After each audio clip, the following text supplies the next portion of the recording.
এর আগের সরকারের যেভাবে সমালোচনা করেছি আপনাদেরও সমালোচনা করছি। মাহফিলে আপনারা এসে আমাদেরকে বলবেন রাজনৈতিক বক্তব্য দিবেন না, আর আপনারা তো এর আগে রাজনৈতিক বক্তব্য দিয়া তারপরে আমাদেরকে শিখান। এই ধরনের বেয়াদবি করার অধিকার কে দিয়েছে আপনাদেরকে? মাহফিলে আলেমরা কথা বলবে, বাকি সবাই চুপচাপ বসে শুনবে। বসেন, কোনো কথা বলবেন না, বিরক্তি করে এগুলো।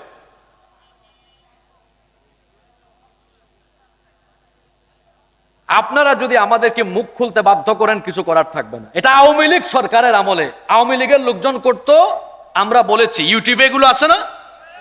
এখন যদি আপনারাও সেম খাস্তা আরম্ভ করেন, আমরা কিন্তু কথা বলা শুরু করে দিব। উঠবেন, নামবেন, কথা বলবেন, এটা কি পরিবেশ ঠিক থাকে? চান্স নেই আর কি। হুজুরের আগে এতগুলা মানুষ তো পায়ে ধরে ধরেও বাড়ি থেকে আনতে পারবে না, পারবে? এই মানুষগুলো এসেছে আপনাদের বক্তব্য শোনার জন্য নয়, এরা এসেছে শুধুমাত্র আল্লাহর কালাম শোনার জন্য। মানুষকে কোরআন শুনতে দেন।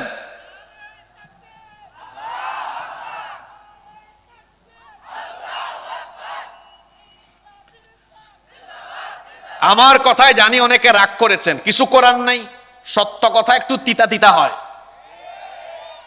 মাহফিলকে মাহফিলের মতো রাখেন, বিরক্ত লাগে, বিশ্বাস করেন, কসম আল্লাহ।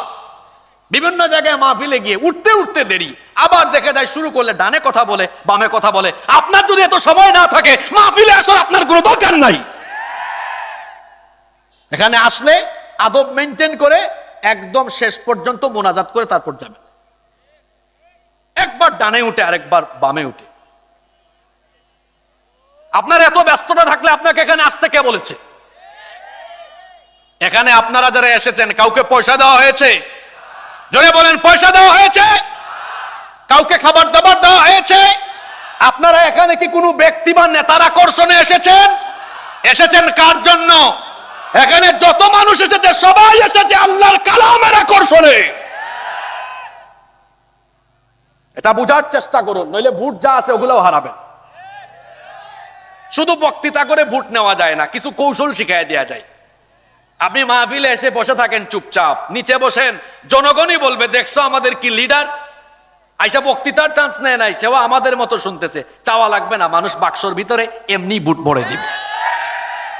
শুধু বক্তৃতা করে ভোট পাওয়া যায় না, নেতা হতে হলে কৌশলী হতে হয়, জনসম্পৃক্ত হতে হয়, জনগণের কাছে যেতে হয়।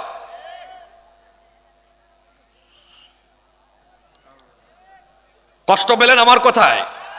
বিশ্বাস করেন আমরা বিরক্ত হয়ে যাই অনেক জায়গায়। এই যে বসলাম, একজন ডানে উঠবে, একজন বামে উঠবে, পিছনে একজন আলাপ করবে, এগুলো তো পরিবেশ সুন্দর থাকে না।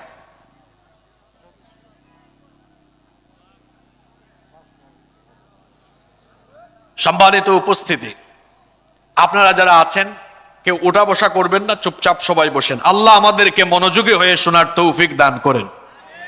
আল্লাহ আমাদের সবাইকে দিলের কান দিয়ে কথাগুলো হেদায়েতের নিয়তে শুনবার তৌফিক দেন, আমরা বলি আমিন।